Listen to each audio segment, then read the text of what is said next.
क्या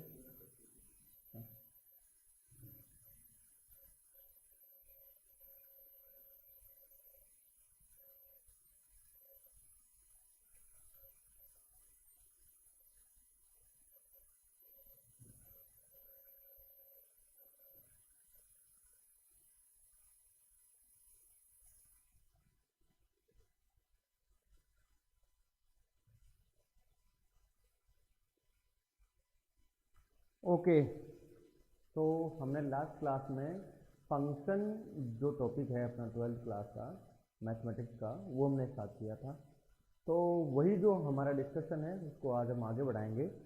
और लास्ट जो हमारा पॉइंट था डिस्कशन का उसमें हम बात कर रहे थे ग्राफ ऑफ फंक्शन के बारे में। ग्राफ ऑफ फंक्शन, तो ग्राफ ऑफ फंक्शन के बारे में मैं जैसे आपको एरो डायग्राम से चीज़ें समझा रहा था, उसमें ये हमने पढ़ा था कि यदि कोई एक function f is a function which is defined from set A to set B, तो जैसे ये सेट ए है, ये सेट बी है, और सेट ए से सेट बी में मैंने फंक्शन f डिफाइन किया हुआ है। सेट ए के जो एलिमेंट्स हैं वो let suppose they are A B C, और सेट बी में है अल्फा बीटा गामा और डेल्टा। इस फंक्शनल रिलेशन से a is related to alpha, b is related to beta and c is related to gamma. तो हमने सबसे पहले एक चीज डिफाइन की थी, domain of the function, domain of f। वो क्या हो जाएगा, वो हो जाएगा सेट a, और सेट a के एलिमेंट्स क्या क्या हैं यहाँ पर, सेट a एक डिस्क्रीट सेट है इसलिए हम इसको कर्ली ब्रैकेट से लिखेंगे a b c। और अगली जो चीज़ हमने डिफाइन की थी इसके लिए वो थी इसकी range of f। Range of f क्या है, सेट b के वो एलिमेंट जो कि मैपिंग में यूज हुए हैं। तो कौन कौन से एलिमेंट यूज हुए हैं भाई, अल्फा बीटा गामा, तो अल्फा बीटा गामा। और फिर हमने इसके लिए डिफाइन की थी कोडोमेन, कोडोमेन ऑफ f। वो हो जाएगा मेरा पूरा का पूरा सेट b, और सेट b में एलिमेंट्स है मेरे पास अल्फा बीटा गामा और डेल्टा। तो ग्राफ ऑफ द फंक्शन का क्या मतलब है, इस एक पर्टिकुलर रिलेशन है, इसके अकॉर्डिंग मैं ये लिख सकता हूँ। इसको मैं दूसरे वे में कैसे लिखूँ, इसको मैं लिख सकता हूँ कि f of a is equal to alpha, f of b is equal to beta and f of c is equal to gamma. Okay, तो जो आपके डोमेन के जो एलिमेंट्स हैं उनको अपन एक्स एक्सिस पे इसको प्लॉट करेंगे, और जो रेंज के एलिमेंट्स हैं उनको अपन वाई एक्सिस से रिलेट करेंगे। तो एक्स एक्सिस को अपन बोलेंगे डोमेन एक्सिस, और वाई एक्सिस को अपन एलिमेंट्स करेंगे रेंज के। तो जैसे ए बी सी है, सपोज न्यूमेरिकल वैल्यू के अकॉर्डिंग ए बी सी यहाँ आ गए, और अल्फा बीटा गामा कुछ यहाँ आ गए, यहाँ अल्फा है या मान लो बीटा है, यहाँ पर गामा है। तो ए कोमा अल्फा, तो ए कोमा अल्फा पॉइंट यहाँ पे कहीं होगा, बी कोमा बीटा पॉइंट यहाँ पे कहीं होगा, सी कोमा गामा पॉइंट यहाँ पे होगा। तो ये जो मेरा ग्राफिकल रिप्रेजेंटेशन है वही मेरे फंक्शन का ग्राफ है। तो फंक्शन का ग्राफ बनाने के लिए आपको क्या करना है कि जो फंक्शन की डोमेन है उसको आपको एक्स एक्सिस पे प्लॉट करना है, और जो फंक्शन की रेंज है उसको आपको वाई एक्सिस पे प्लॉट करना है। उस प्लॉट से जो भी शेप जनरेट होगी वही उस फंक्शन का ग्राफ बन जाएगा। इसको अपन और दूसरे वे में थोड़ा समझने का प्रयास करेंगे। नेक्स्ट सी,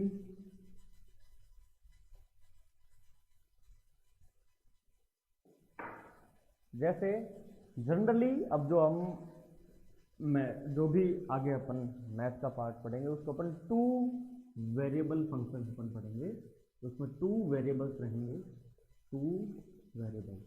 इसको अपन एक जो वेरिएबल उसको नाम देंगे x, दूसरे को नाम देंगे y। और जो फंक्शन का रिप्रेजेंटेशन होगा, फंक्शन का जो रिप्रेजेंटेशन होगा, रिप्रेजेंटेशन वो आपका हमेशा रहेगा y is equal to F of X type. ठीक है, यहाँ से सेम चीज वही है, ये जो x है ये वो कौन सा वेरिएबल है, ये डोमेन वाला वेरिएबल है, और ये y कौन सा है, वो रेंज वाला वेरिएबल है। तो x को मैं बोलूँगा, x को जैसे आपने इनपुट दिया, f नाम की मशीन है, और y आपको क्या मिल गया, आउटपुट मिल गया। अब अपने को पता है कि कोई भी मशीन है, उस मशीन का जो इनपुट है वो अपने आप में इंडिपेंडेंट होता है, और जो आउटपुट होता है वो इनपुट पर डिपेंड करता है। जैसे आपका जूसर जो मशीन है उसमें आप सेव डालोगे तो सेव का जूस मिलेगा, आम डालोगे तो आम का जूस मिलेगा। अब वो जूस का मिलना इस बात पे डिपेंड करेगा कि आपने कौन सा फ्रूट उसमें इनपुट दिया है। सेम बात यहाँ पे है। तो जो इनपुट वाला वेरिएबल एक्स है इसको बोला जाएगा अपना इंडिपेंडेंट वेरिएबल, तो बोलेंगे अपन इंडिपेंडेंट वेरिएबल।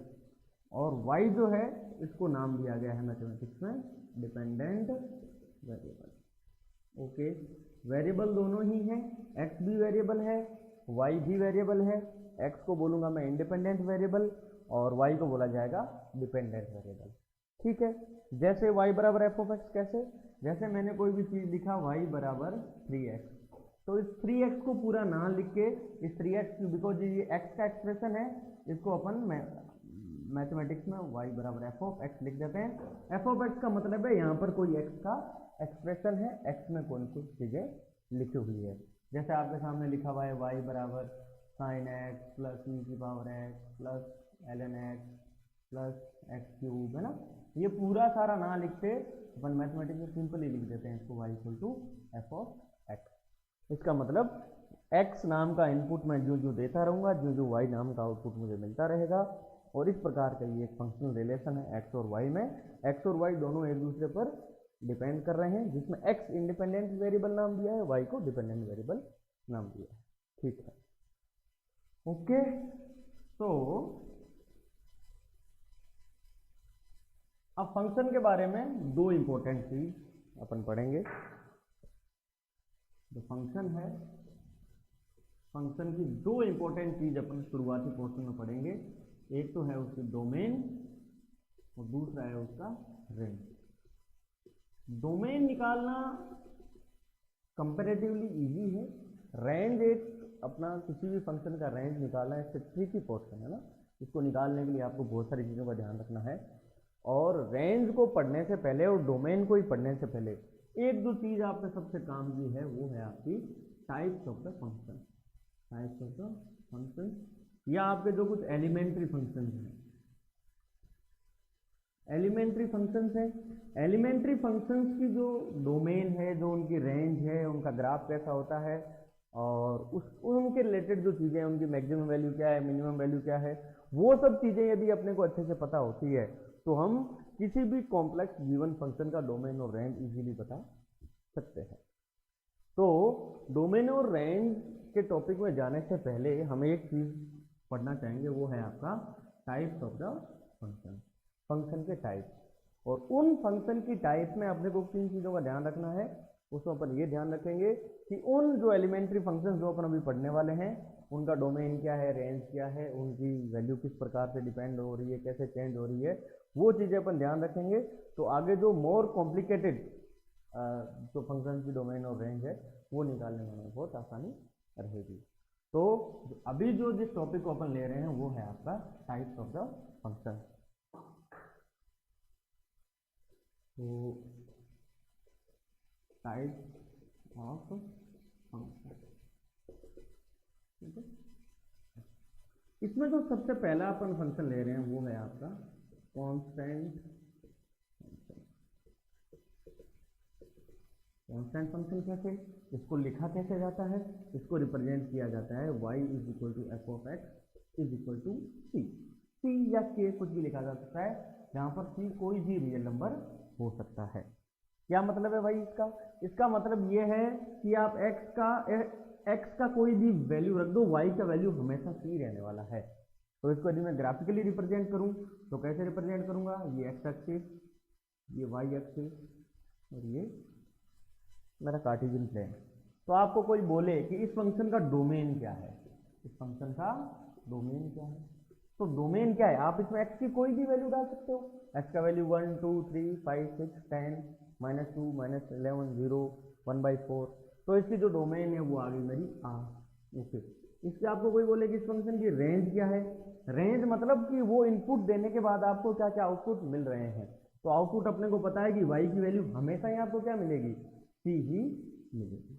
ओके, तो ग्राफिकली यदि मुझे रिप्रेजेंट करना है तो ये रही मेरी x एक्सिस जो कि डोमेन है, ये रही मेरी y एक्सिस जो कि मेरी रेंज एक्सिस है।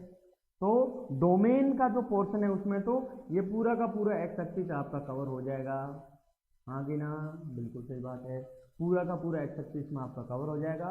जहाँ तक रेंज की बात आएगी तो सिर्फ एक ही एलिमेंट है, एक ही वैल्यू है वाई, यानी आप एक्स की कोई भी वैल्यू रखोगे। जैसे मैं एक पर्टिकुलर एग्जांपल में जो बना रहा हूँ, मान लो मैं सी की कोई वैल्यू पॉजिटिव वैल्यू ले लेता हूँ, तो सी का वैल्यू यहाँ तक नहीं आएगा। तो आप एक्स की वैल्यू 0 रखोगे, वाई की वैल्यू तब भी सी मिलेगी। एक्स की वैल्यू कुछ भी रखोगे, हमेशा वो सी ही मिलेगा। अरे हाँ कि ना? तो इसका जो ग्राफ बन जाएगा वो एक ऐसा ग्राफ नहीं बन जाएगा क्या? बिल्कुल बन जाएगा। तो इसका ग्राफ हो जाएगा a line parallel to X axis, parallel to X axis. Okay, ये एक लाइन है जो एक्स एक्सिस के पैरेलल है। अब एक एक्स एक्सिस के पैरेलल लाइन के बारे में आप बहुत सारी चीज़ें बोल सकते हो। इस लाइन का जो स्लोप होगा वो कितना होगा? इस लाइन का स्लोप 0 होगा, क्योंकि इसका एक्स एक्सिस के साथ बनाया गया एंगल 0 है। ठीक है, तो कांस्टेंट फंक्शन के बारे में आप समझ गए। कांस्टेंट फंक्शन का जो डोमेन है वो क्या है? आर है। रेंज वही कांस्टेंट वैल्यू है। ये इसका ग्राफ है। ओके, इसके बारे में आपको कोई दो चीज और पूछ ले, कोई आपसे पूछ ले कि इसकी मैक्सिमम वैल्यू क्या है? मैक्सिमम वैल्यू, तो मैक्सिमम वैल्यू बोलो, मिनिमम वैल्यू बोलो, कुछ भी बोलो, वो तो हमेशा ही सी है, कोई इसमें दिक्कत वाली बात नहीं है। तो मैक्सिमम वैल्यू बोलो या इसकी आप मिनिमम वैल्यू बोलो, दोनों ही क्या है यहाँ पर? दोनों ही सी है। ठीक है, आगे बढ़ते हैं अपन ट्रांसफर फंक्शन के बारे में।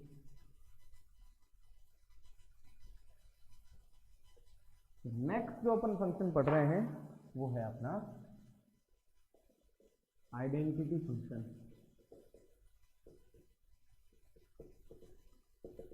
ओके, आइडेंटिटी फंक्शन क्या होता है? आइडेंटिटी फंक्शन को लिखा जाता है y equal to F of X is equal to X. Okay, तो जो y इक्वल टू एक्स जो फंक्शन है उसी को अपन आइडेंटिटी फंक्शन बोलते हैं। ओके, तो जैसे function y equal to X है, आपको कोई बोले कि फंक्शन का डोमेन क्या होगा, तो डोमेन का मतलब है मैं क्या क्या इनपुट दे सकता हूँ, तो इनपुट में x दे सकता हूँ, तो हर x के लिए y का कोई ना कोई आउटपुट तो मुझे मिलेगा ही। तो इसका मतलब इस फंक्शन का डोमेन क्या हो गया? इसका डोमेन हो गया R। इस फंक्शन का रेंज क्या हो गया? तो जो x की वैल्यू होगी वही y की वैल्यू होगी, क्योंकि ये फंक्शन है मेरा y इक्वल टू एक्स, तो y इक्वल टू एक्स में जो x का वैल्यू है वही y का वैल्यू है। तो यदि x का वैल्यू R है तो y का वैल्यू भी R है। ओके, अब बात आई इस फंक्शन के ग्राफ की, तो इस फंक्शन का ग्राफ देखो भाई, इस फंक्शन का ग्राफ क्या होगा? Graph y equal to X, और y इक्वल टू एक्स क्या होती है?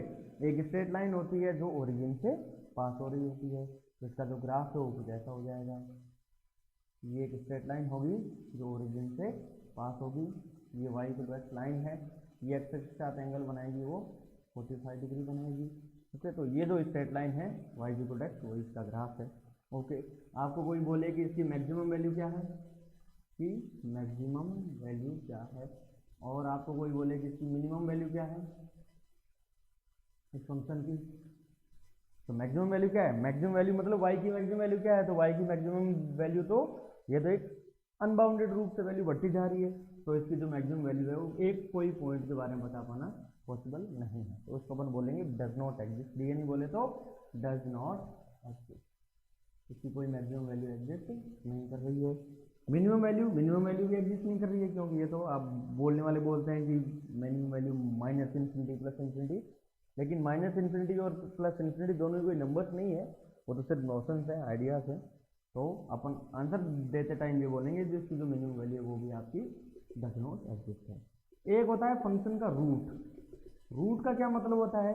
रूट का मतलब होता है वो फंक्शन की वैल्यू 0 कब हो रही है, यानी y की वैल्यू 0 कब हो रही है, तो y की वैल्यू 0 कहाँ हो रही है? जब x बराबर 0 है, तो x की वो वैल्यू, तो रूट को आप अभी से ध्यान रखो, आप ऐसे बोल सकते हो कि value of x for which y is equal to 0। तो यहाँ पर वो x की कौन सी वैल्यू है जिसके लिए y 0 है, तो x बराबर 0 है, तो इसका जो रूट है वो है मेरा x बराबर 0। कितने आपके यहाँ पे कोई पूछे आपके कि नंबर ऑफ रूट्स कितने हैं, तो नंबर ऑफ रूट्स आप बोलेंगे 1 है, और वो कौन सा है वो रूट? वो मेरा x बराबर 0 है। तो ये एक चीज़ आप इस फंक्शन के बारे में बता सकते हैं, वेरी सिंपल, बट चीज़ों को स्टार्ट करने के हिसाब से आपको पता होना चाहिए कि कोई फंक्शन है उसका रिप्रेजेंटेशन कैसा है, उसकी डोमेन क्या है, रेंज क्या है, उसका ग्राफ क्या है, मिनिमम मैक्सिमम वैल्यू क्या है, वो सारे बारे में आप बता सकते हो। ओके, आगे बढ़ते हैं इसमें।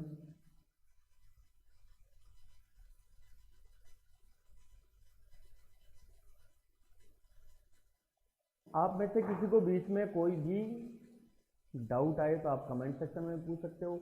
उसके अलावा आपको कोई भी डाउट पूछना है तो जो मेरा व्हाट्सएप नंबर है 9620102929, ये मेरा नंबर है। इस नंबर पर आप मेरे से कोई भी डाउट अपने लेक्चर से रिलेटेड पूछ सकते हो, ठीक है। इस नंबर को आप लिख लें, ध्यान रखें। ओके, ये सब तो फेयरली इजी चीज़ें हो गई। अब अपन थोड़ा सा आगे बढ़ते हैं इसमें, और आगे जो नेक्स्ट टाइप का जो फंक्शन है वो अपन पढ़ते हैं भाई मॉड्यूलस फंक्शन। मॉड्यूलस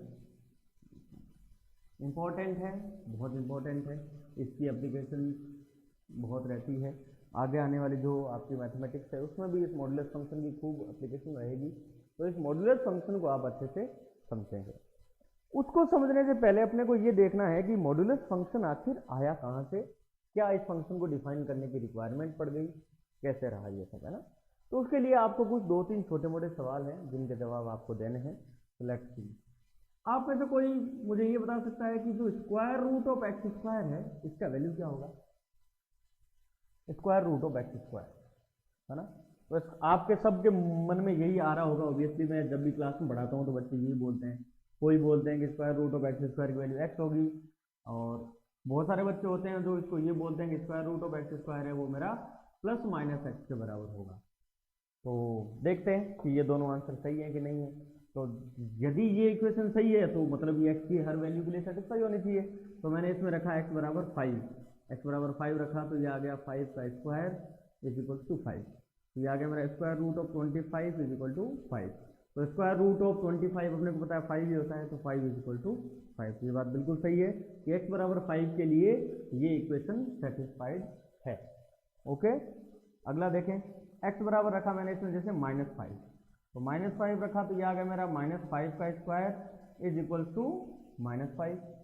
ओके, तो कैसे, तो -5 का होल स्क्वायर कितना होगा 25, दैट इज इक्वल टू -5, और 25 का स्क्वायर रूट कितना होगा 5, तो 5 is equal to -5। No, that is not correct. इसका मतलब ये जो इक्वेशन लिखी हुई है, ये जो आपने इक्वेशन लिखा हुआ है वो एक्स की हर वैल्यू के लिए सेटिस्फाई नहीं हो रहा है। एक्स की सिर्फ पॉजिटिव वैल्यूज के लिए ये चीज़ वैलिड है, एक्स की नेगेटिव वैल्यूज के लिए ये रिलेशन वैलिड नहीं है। इसका मतलब इसको इस प्रकार से रिप्रेजेंट करना ठीक नहीं होगा। ओके, बहुत सारे बच्चे बोलते हैं sir square root of X square equal to plus minus X ले लो, तो ठीक है भाई।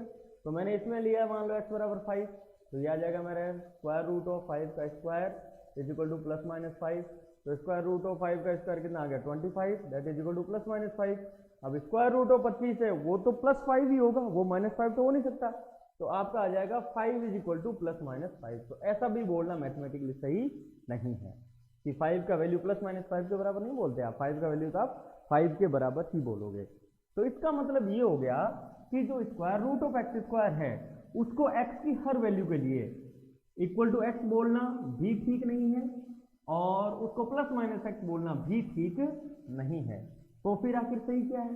तो इसका जो सही आंसर होता है वो ये होता है कि जो square root of X square होता है वो मेरा मॉड्यूलस ऑफ एक्स के बराबर होता है। ओके, इसको बोलते हैं अपन modulus of X, modulus of X, या सिंपल भाषा में इसको अपन मॉड एक्स भी बोल देते हैं। तो अब अपन इस मॉड एक्स के बारे में विचार करेंगे कि भाई ये मॉड एक्स क्या है, कैसे ये बिहेव करता है। तो आपको सबको समझ में आया होगा कि मॉड्यूलस ऑफ एक्स इस फंक्शन को डिफाइन करने की क्या जरूरत पड़ गई। तो इस तरह की जब प्रॉब्लम्स आई तब इस तरह की चीज को दिया गया। तो कैसे भाई आगे बढ़ते हैं इसमें। Modulus function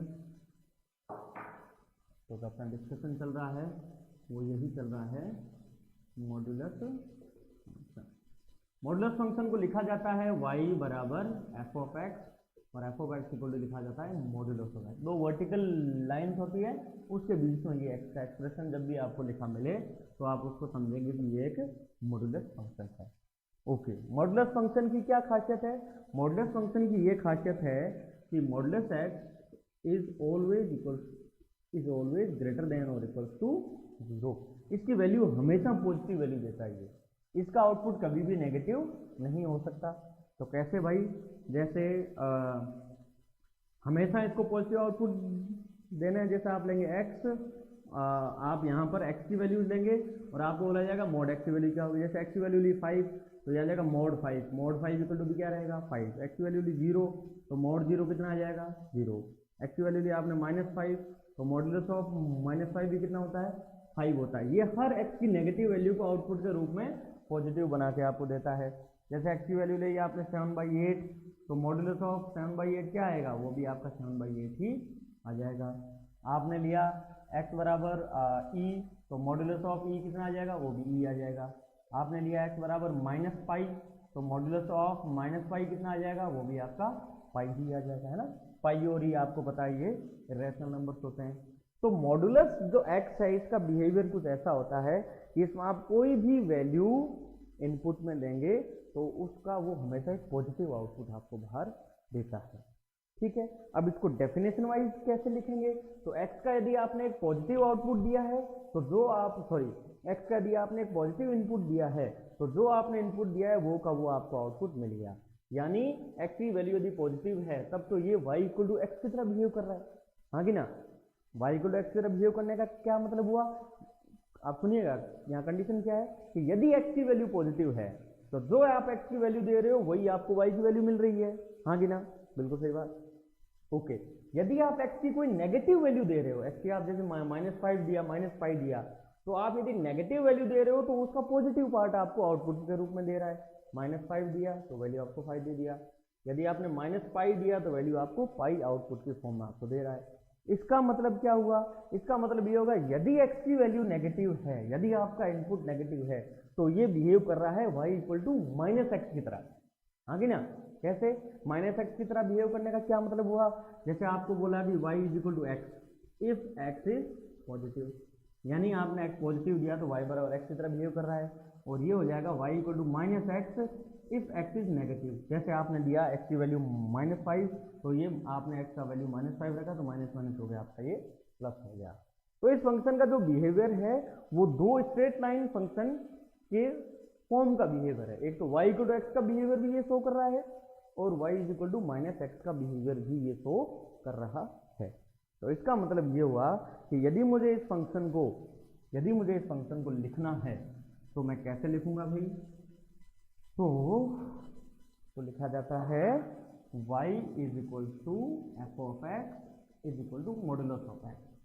this is equal to अब इसकी दो डेफिनेशन हो गई। This is equal to X कब, if x is greater than और इक्वल टू 0, भाई इक्वल टू 0 है तब तो ये 0 है, चाहे -x में 0 लिखो या +x में 0 लिखो, and that is equal to -x if x is lesser than 0। तो इस फंक्शन का दो तरह का बिहेवियर है। यदि x की वैल्यू पॉजिटिव है तब तो ये y इक्वल टू एक्स की तरह बिहेव करेगा, और यदि आपका जो इनपुट नेगेटिव है तब ये -x की तरह काम करेगा। कैसे भाई, जैसे आपने दिया था, जैसे x बराबर -5 दिया था, x बराबर -5 दिया तो मुझे पता है कि यहाँ पर जो x का वैल्यू क्या है नेगेटिव है, वो लेस देन 0 है। तो इस फंक्शन का बिहेवियर क्या हो जाएगा, इसका y की वैल्यू किसके बराबर आएगा, -x के बराबर। तो y is equal to minus of x कितना है -5, तो माइनस ऑफ -5 कितना हो गया था 5 हो गया था। तभी इसने आपको जो आपका एक कैसा भी इनपुट दे रहे थे ये वैल्यू आपको क्या दे रहा था, पॉजिटिव दे रहा था। अब यदि मैं इसका ग्राफ प्लॉट करूं तो ग्राफ कैसे प्लॉट करेंगे भाई, तो ग्राफ प्लॉट करने के लिए वही चीज, ये एक्स एक्सिस और ये है वाई एक्सिस। ओके, एक्स का वैल्यू, अब अपने को पता है कि इसका जो वाई का वैल्यू है, वाई का जो वैल्यू है वो दो हिसाब से, वो वाई बराबर एक्स भी है और वो वाई बराबर -x भी है। y बराबर x कब है, जब x का वैल्यू 0 या 0 से बड़ा है। तो 0 या 0 से बड़ा कौन सा पोर्शन है, ये x का पोर्शन है जो 0 या 0 से बड़ा होता है। तो उसमें तो फंक्शन क्या है, y बराबर x है, और y बराबर x में जानता हूँ क्या होती है, एक स्ट्रेट लाइन होती है और जो x एक्सिस के साथ 45 डिग्री एंगल बनाती है। बहुत बढ़िया। y बराबर -x कैसी लाइन होती है, क्योंकि उसमें मेरा x कैसा होना चाहिए, नेगेटिव होना चाहिए, यानी x का जो नेगेटिव पोर्शन है वो ये वाला पोर्शन है। इसके लिए y की वैल्यू किसकी तरह बिहेव कर रही है, -x की तरह बिहेव कर रही है। तो ये आ गई मेरी लाइन y बराबर x और ये आ गई मेरी लाइन y बराबर -x। तो ये इस फंक्शन का ग्राफ हो गया। और यहाँ से आपको क्लियरली दिख रहा होगा कि यदि मैं इस फंक्शन की डोमेन की बात करूँ, डोमेन का मतलब है कि x एक्सिस का कितना पोर्शन कवर हुआ, तो मुझे क्लियरली दिख रहा है कि x एक्सिस का तो सारा का सारा पोर्शन क्लियर हो गया है। मतलब इस फंक्शन की डोमेन क्या होगी, ये आर, यानी पूरी की पूरी एक्स एक्सिस, सारे के सारे रियल नंबर। ओके, इस फंक्शन का रेंज का मतलब है कि वाई एक्सिस का कितना पोर्शन कवर हुआ है, तो वाई एक्सिस का तो ये वाला पोर्शन कवर हुआ है इतना सारा, तो ये क्या है, ये है मेरा 0 से इंफिनिटी। तो आपको कोई बोले कि इस फंक्शन का डोमेन क्या है, तो इसका डोमेन मैं बोलूँगा आर। आपको कोई बोले कि इस फंक्शन की रेंज क्या है, रेंज का मतलब है वाई की वैल्यू, वाई की वैल्यू का मतलब है डिपेंडेंट वेरिएबल की वैल्यू, या उसको मैं ये बोल सकता हूँ कि उसके ग्राफ में वाई एक्सिस का कौन सा पोर्शन उसने कवर किया है। तो वाई एक्सिस का कौन सा पोर्शन हुआ है कवर, 0 से लेकर के आगे की सारी वैल्यू। तो इसको लिखा कैसे जाता है, क्लोज इंटरवल 0 टू इंफिनिटी, और इंफिनिटी पे लगाएंगे अपन ओपन इंटरवल। क्लोज इंटरवल 0 का टू इंफिनिटी का मतलब क्या हो गया कि 0 से लेकर के इंफिनिटी तक का हर रियल नंबर इसकी रेंज का पार्ट बनेगा। ओके, आपको कोई बोले कि इसका रूट क्या है, रूट आपको बता सिर्फ एक ही है, वो है मेरा x बराबर 0। जब मैं 0 दूंगा तो ये मेरा 0 आउटपुट मुझे दे देगा। ठीक है, आपको कोई बोले कि इसकी मैक्सिमम वैल्यू क्या है, मैक्सिमम वैल्यू, तो मैक्सिमम वैल्यू से इसकी एग्जिस्ट ही नहीं कर रही, क्योंकि वो तो वैल्यू अनबाउंडेड रूप से बढ़ती जा रही है, तो उसको बोलूँगा डी एन ई बोले तो डज नॉट एग्जिस्ट। ओके, इसका बोलेंगे आपको कि मिनिमम वैल्यू क्या है, इस फंक्शन का मिनिमम वैल्यू क्या है, तो मिनिमम वैल्यू इसका 0 है, तो मिनिमम वैल्यू 0 है। ठीक है, ओके, तो ये मेरा कुछ इस फंक्शन के बारे में एक जनरल चीज होगी। अब अपन इस फंक्शन की प्रॉपर्टीज के बारे में, इस फंक्शन के बारे में और दूसरे कुछ एग्जांपल्स और उसके बारे में पढ़ाई करेंगे। तो कैसे, लेट्स सी।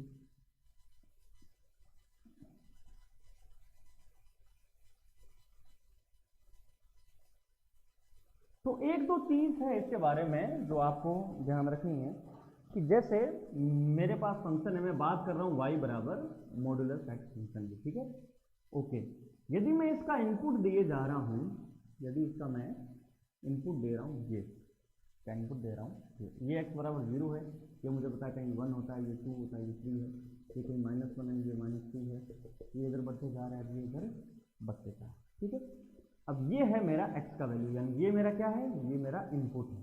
ठीक है, और अब मैं यदि इसके आउटपुट की बात करूँ, यानी इनपुट में पूरी की पूरी रियल एक्सिस दे रहा हूँ, तो अब मैं देख रहा हूँ कि आउटपुट में क्या हालचाल है ना। तो मुझे पता है कि इनपुट एक रियल लाइन के द्वारा शो किया हुआ है, यानी यदि मैं वैल्यू वाइज देखूँ तो ऑरिजिन के राइट हैंड साइड में वैल्यू बढ़ती जा रही है और लेफ्ट हैंड साइड में वैल्यू घटती जा रही है। ठीक है, अब आउटपुट का देखता हूँ मैं, आउटपुट का देखूंगा क्या होगा, 0 का आउटपुट क्या होगा 0, 1 का आउटपुट क्या है 1, 2 का 2, 3 का 3, 4 का 4, इधर तो कोई दिक्कत ही नहीं है। -1 का आउटपुट क्या होगा, वो 1 होगा। -2 का आउटपुट क्या होगा, 2 होगा। -3 का आउटपुट क्या होगा, 3 होगा, और इस प्रकार से आगे बढ़ता जाएगा। तो एक चीज मेरे को यहाँ से बड़ा अच्छा एक चीज समझ में आ रहा है कि यदि इनपुट का वैल्यू 0 के राइट हैंड साइड में बढ़ता जा रहा है और इनपुट का वैल्यू 0 के लेफ्ट हैंड साइड में घटता जा रहा है, लेकिन जो आउटपुट का वैल्यू है वो ओरिजिन के दोनों साइड ही बढ़ता जा रहा है, और ये मुझे ग्राफ से भी अच्छी तरह से क्लियर है। कैसे, इसका ग्राफ भाई कुछ ऐसा बना था, तो ओरिजिन के में यानी 0 के में राइट हैंड साइड में जा रहा हूँ तब भी y का वैल्यू बढ़ता जा रहा है, और ओरिजिन के मैं लेफ्ट हैंड साइड में जा रहा हूँ तब भी मेरा y का वैल्यू बढ़ते जा रहा है ना। यही वो बिहेवियर है जो आपको समझना है। ये क्यों समझाया गया है ये अभी आपको समझ आ जाएगा, इसकी जब अपन प्रॉपर्टीज के बारे में पढ़ेंगे तब आपको ये छोटी सी एक जो ट्रिकी चीज है समझने में काफी हेल्प करने वाली है। ठीक है, तो देखो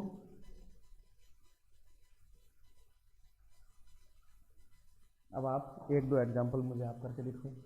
एग्जांपल, फाइंड एक्स की वैल्यू बतानी है if modulus of X is equals to 5। Modulus of X की वैल्यू यदि 5 है तो एक्स की वैल्यू क्या क्या होगी आप बताइए, इक्वल्स टू 5 है, यानी एक्स की ऐसी कौन कौन सी वैल्यूज हैं जिसका मोड लेने पे 5 आ जाए, तो ऑब्वियस आंसर है कि एक्स की वैल्यू आपकी 5 भी हो सकती है और -5 भी हो सकती है, क्योंकि आप x का वैल्यू 5 लेंगे तो 5 का मोड भी 5 आएगा और -5 का मोड भी कितना आएगा 5 आएगा। तो मॉड्यूलस ऑफ x बराबर 5 है। इसके आपको कोई बोले इसके आपके नंबर ऑफ सॉल्यूशन कितने हैं, तो नंबर ऑफ सॉल्यूशन 2 हैं। सॉल्यूशन क्या है, तो सॉल्यूशन आप बोलेंगे x बराबर ±2 है। अरे हाँ कि ना, ओके ठीक है। और देखते हैं अपन इसमें आगे बढ़ते हैं। आपको कोई बोले कि मॉड्यूलस ऑफ एक्स की वैल्यू 0 है तब एक्स का वैल्यू क्या होगा 0 होगा, क्योंकि मोड का आउटपुट 0 तभी होगा जब उसके अंदर जो एक्स लिखा हुआ है वो 0 हो जाएगा। अगला एग्जाम्पल लेंगे, मॉड्यूलस ऑफ एक्स की वैल्यू आपके ना थी -5, तो एक्स का कौन सा वैल्यू लूँ जिसके उसके मॉड का वैल्यू -5 आ जाए? आप बताइए भाई, ऐसा कौन सा एक्स का वैल्यू है जब इसका वैल्यू -5 आ जाए? तो अभी हमने देखा था कि मॉड का वैल्यू कभी भी नेगेटिव नहीं आ सकता। आप इसमें x का कोई भी वैल्यू डाल दो, इसका आउटपुट कभी भी -5 के बराबर नहीं होगा, यानी इस इक्वेशन का कोई सॉल्यूशन नहीं है, ये नो सॉल्यूशन वाला इक्वेशन है। हाँ कि ना? ओके। अब आपको कोई पूछे कि modulus of x is greater then 5, modulus of जो x है वो 5 से बड़ा होना चाहिए, तब x का वैल्यू क्या होगा? ओके, तो जो मॉड्यूलस का जो वैल्यू है वो 5 से बड़ा होना चाहिए। अब देखिए, इसके बहुत सारे फॉर्मूले वगैरह आपको बुक्स में लिखे हुए मिलेंगे, रिजल्ट्स लिखे हुए मिलते हैं, बट हमें ठीक है वो रिजल्ट हम भी लिखा देंगे, कोई बड़ा मुद्दा नहीं है, लेकिन हम इसको थोड़ा सा समझने का प्रयास करते हैं कि भाई ये आखिर ये कहना क्या चाह रहा है, इसको थोड़ा अपन फील करते हैं कि भाई मॉड्यूलस ऑफ एक्स है वो मेरा 5 से बड़ा होना चाहिए। मॉड्यूलस ऑफ एक्स 5 से बड़ा होगा तब x का वैल्यू क्या होगा? इसके सॉल्यूशन का यही मतलब होता है ना कि भाई x का मुझे वैल्यू निकालना जिससे कि इसका मॉड का वैल्यू 5 से ज़्यादा मिले। तो ओके, हमने देखा, मैंने इसमें रखा, मान लो मैंने इसमें रखा x बराबर 2 रखा इस वाली इनइक्वालिटी में, तो modulus of 2 is greater then 5, modulus of 2 तो 2 होता है, 2 इज ग्रेटर देन 5, नो, ये इसको सेटिस्फाई नहीं कर रहा है क्योंकि 2 5 से बड़ा नहीं है। ओके, अब अपने को बताया कि x इक्वल टू 5 रखा, तो मॉड 5 इज ग्रेटर देन 5, यानी 5 इज ग्रेटर देन 5, ये भी गलत बात है, 5 से बड़ा थोड़ी होता है, 5 तो 5 के इक्वल होता है। ओके, अब मैंने इसमें रखा जैसे x बराबर 6, तो मॉडुलस ऑफ 6 ग्रेटर देन 5, यानी 6 इज ग्रेटर देन 5, हाँ ये बात बिल्कुल सही है। ओके, मैंने इसमें रखा x बराबर 5.01, तो modulus of 5.01 is greater then 5, यानी 5.01 इज ग्रेटर देन 5, ये बात बिल्कुल सही है रियल नंबर सिस्टम में। ओके, तो इसका मतलब ये हो गया कि x का वैल्यू मुझे किससे बड़ा रखना पड़ेगा? 5 से बड़ा रखना पड़ेगा, 5 से बड़ा रखना पड़ेगा। ओके, उधर मैं नेगेटिव साइड में देखूं तो x का वैल्यू रखा -1, तो -1 का मोड 1 आ जाएगा, नहीं, x का वैल्यू रखा -5, तो -5 का मोड भी 5 आएगा, 5 ग्रेटर देन 5, वो भी ठीक नहीं है। x का वैल्यू रखा मैंने -6, तो उसका मोड आएगा 6 which will be greater than 5, तो वो आंसर बिल्कुल सही है। ठीक है, तो इसको अपन कॉमन सेंस के आधार पर इसको मैं ऐसे लिख सकता हूं कि मुझे पता है कि मोड का वैल्यू ओरिजिन के दोनों साइड बढ़ता है, ये 0 है, तो इसको आप देखने के लिए आप एक ही चीज समझें कि भाई mod x equal to 5, mod x equal to 5 में x बराबर क्या होगा मेरा?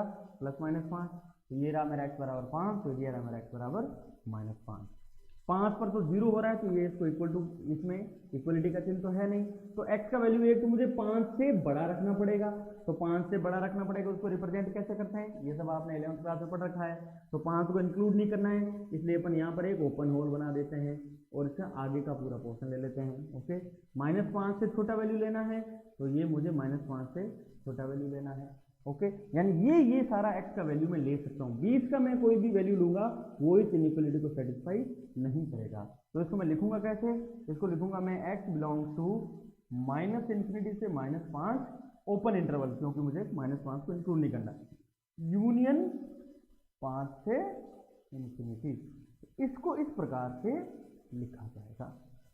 हाँ कि ना? इनइक्वालिटी की फॉर्म में यदि मैं इसको लिखूंगा या सॉल्यूशन लिखूंगा, तो मॉड x ग्रेटर देन 5, यानी मॉड का वैल्यू आपका 5 से बड़ा होना चाहिए, उसके लिए x का वैल्यू 5 से बड़ा हो या -5 से छोटा हो, तो उसको आप इंटरवल के फॉर्म में ऐसे लिख सकते हो। इसको आप अभी दो चीजों में ब्रेक भी कर सकते हो। कैसे भाई? मॉड x का वैल्यू 5 से बड़ा है, इसका मतलब यहां से देखो, इसको मैं कैसे लिख सकता हूं? Mod x is greater then 5, this implies x is greater then 5 और x इज लेस देन -5। क्या मैं इसको ऐसा लिख सकता हूं? x 5 से बड़ा हो या -5 से छोटा हो, तो इस बात का ये मतलब भी होता है, इस बात का ये मतलब भी होता है, इस बात का ये मतलब भी होता है और इस बात का ये मतलब भी होता है, तो इस इनइक्वालिटी को आप इस प्रकार से समझ सकते हो। ठीक है, बाद में अपन इसको वो mod x greater than equal to a और लिखा जा सकता है, लेकिन अभी आप इसको इस तरह से समझेंगे। आई होप आप सबको इसमें से आपको क्लियर होगा। ये इंटरवल सिस्टम लिखना करना ये सब कुछ आप और एंड ये सब आपको यूनियन इंटरसेक्शन ये सारी चीज़ें आपको 11th क्लास से आनी चाहिए। किसी को कोई दिक्कत है तो मैंने आपको मेरा नंबर दिया है, एक बार मैं नंबर फिर दे देता हूँ 9620102929। इस पर मुझे व्हाट्सएप करें या इस पर मुझे आप कॉल करें, कोई भी आपकी दिक्कत है तो उसको मैं समझाने का प्रयास करूँगा। ओके, अगला चीज समझते हैं जो आपके लिए काफी काम का है। अगला है अपना modulus of x let's say lesser than 7। Mod x का वैल्यू 7 से छोटा होना चाहिए। ओके, अब यहाँ पर ये चीज बोलना कोई जरूरी नहीं है कि मतलब जैसे यूँ कोई बोले कि मॉड एक्स शुड बी मतलब greater than equal to 7 and less than equal मतलब greater than 0 and less than 7, तो ये बोलना कोई जरूरी नहीं है। ठीक है, लिखने पे लिखा जा सकता है, लेकिन ये चीज तो अंडरस्टूड है कि मॉड का जो वैल्यू है वो हमेशा 0 से बड़ा होता है। तो मॉड एक्स लेस देन 7 लिखा है, इसका मतलब है कि इसका वैल्यू 0 और 7 के बीच में होना चाहिए। तो मॉड का वैल्यू 0 और 7 में होना चाहिए। तो आप सबसे पहले लिखो मॉड एक्स इक्वल टू 7, तो इसका मतलब एक्स की वैल्यू कितनी आ गई मेरी ±7। तो ये लिखो आप यहाँ पर, ये रहा एक्स का वैल्यू 0, ये रहा 7 और ये रहा -7। अब मुझे पता है एक्स का वैल्यू 7 से बड़ा ले लूंगा तब तो मॉड 7 से ही बड़ा आ जाएगा, और एक्स का वैल्यू भी -7 से छोटा ले लूंगा तब भी मेरा मॉड 7 से बड़ा आ जाएगा। मुझे तो मॉड का वैल्यू 7 से छोटा चाहिए, तो इसका मतलब एक्स का वैल्यू मुझे कहाँ से कहाँ तक का लेना पड़ेगा, -7 से 7 का लेना पड़ेगा। 7 को इंक्लूड नहीं करना है, तो इसको मैं सॉल्यूशन लिखूंगा x बिलोंग्स टू -7 to 7। ऐसा लिख दूँ इस चीज़ को मैं, कोई दिक्कत किसी को कोई दिक्कत नहीं होना चाहिए। यानी x का वैल्यू मैं -7 और 7 के बीच में रखूंगा, तब ये जो वैल्यू है मॉड की जो वैल्यू है वो 7 से छोटी रहेगी। इसको मैं दूसरी भाषा में कैसे लिखूं, इसको मैं दूसरी भाषा में ऐसे लिख सकता हूं। देखो अब इसको मैं यहाँ से इसकी एक और डेफिनेशन बनाता हूँ कि modulus of x should be lesser than 7। Mod x का वैल्यू 7 से छोटा होना चाहिए। मॉड एक्स का वैल्यू 7 से छोटा होना चाहिए, इसको हमने अभी ग्राफिकली देखा है कि इसका वैल्यू -7 और 7 के बीच होना चाहिए, यानी ऐसा कुछ इसका रिप्रेजेंटेशन आना चाहिए। ठीक है, तो इसमें मुझे ये चीज दिख रही है कि ये 7 से वैल्यू छोटी है, लेकिन इतनी भी छोटी नहीं है कि -7 के आगे चली जाए। ओके, ये x की वैल्यू -7 से बड़ी है, लेकिन इतनी भी बड़ी नहीं है कि ये 7 के पार चली जाए। तो इसको मैं यदि इसको मैं दो इनइक्वलिटी में ब्रेक करने की कोशिश करूं तो x इज ग्रेटर देन -7 और x इज लेसर देन 7, ये दोनों चीज तो मुझे दिख रही है, लेकिन x इज ग्रेटर देन -7 यदि मैं इस वाली इनइक्वलिटी को प्लॉट करूं तो क्या आ जाएगा इसका, -7 से बड़ा। x इज लेसर देन 7 तब आ जाएगा ये 7 से छोटा। तो मतलब ये क्या होगा, यदि मैं इन दोनों को मिक्स करके मुझे इस वाले रीजन को लाना है तो मैं इसमें और लगाऊं कि एंड लगाऊं, तो मैं इसमें लगाऊंगा एंड। एंड लगाने से क्या होगा, एंड लगाने से क्या होगा वो आप देखो। एंड का मतलब होता है इंटरसेक्शन, इंटरसेक्शन का मतलब होता है इन दोनों का कॉमन पोर्शन मुझे लेना पड़ेगा। तो यदि मैं इसको लिखूंगा तो ये रहा -7, ये रहा 7, x इज ग्रेटर देन -7, तो -7 का रिप्रेजेंटेशन हो गया ये सारा पोर्शन इस पहली इनइक्वलिटी को रिप्रेजेंट कर रहा है। x is less than 7, less than 7 है मतलब यहाँ से यहाँ तक का ये सारा पोर्शन। बीच में क्या लगा हुआ है, एंड। एंड का मतलब इन दोनों का इंटरसेक्शन, दोनों का इंटरसेक्शन मतलब कौन सा पोर्शन, ये पोर्शन। तो इसका मतलब ये रिप्रेजेंटेशन आ गया -7 से 7। ओके, तो इस इनइक्वलिटी को रिप्रेजेंट करने के मेरे पास 2-3 तरीके आ गए। एक तो मैं इसको ऐसे लिखो, या आप किसी चीज़ को ऐसे लिखो, या आप इसको इस तरह की इनइक्वलिटी को, दो इनइक्वलिटी को ब्रेक करके बीच में एंड लगा दो, तब भी इसका मतलब सेम ही होता है। समझ गए कि नहीं समझ गए आप इस बात को? आई होप आपको ये बातें सब क्लियर हो रही होगी। डाउट हो तो आप मुझे ज़रूर बताइएगा। ठीक है, ओके, आगे बढ़ते हैं, अपन इसकी कुछ दूसरी चीज़ों के बारे में समझते हैं।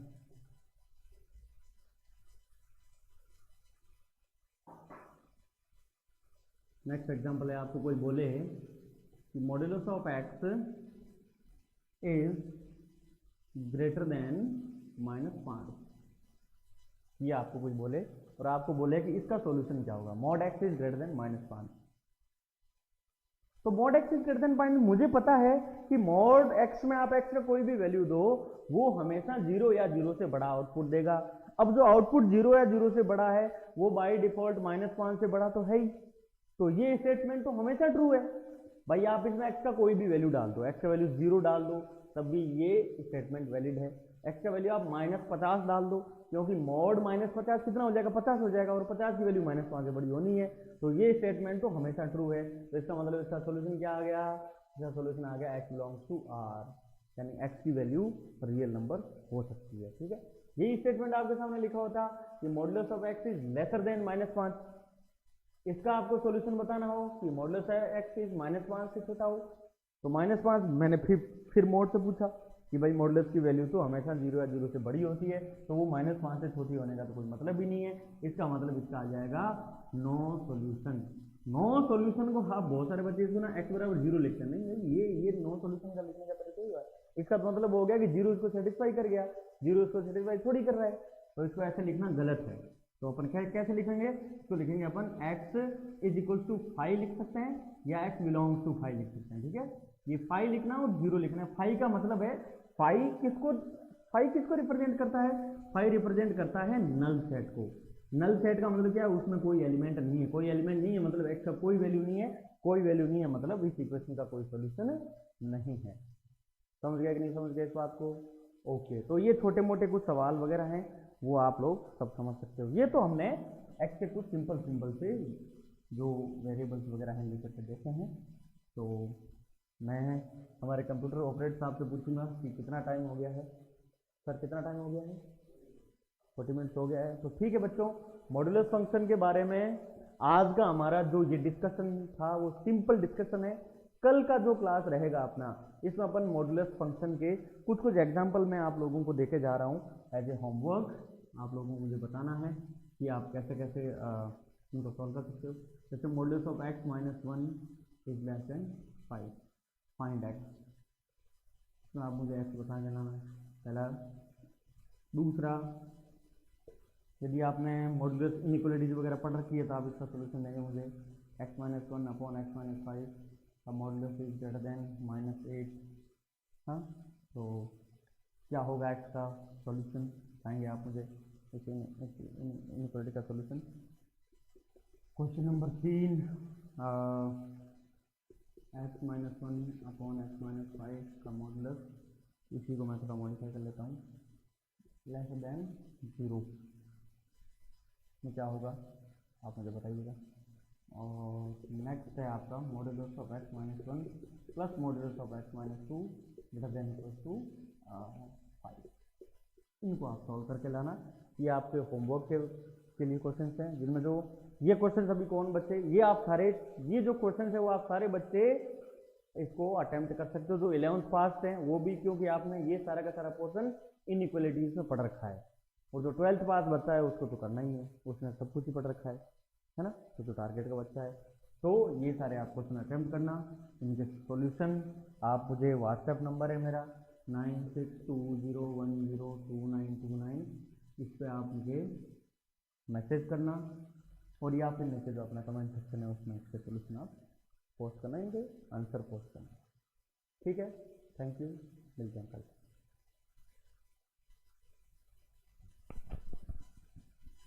ठीक है।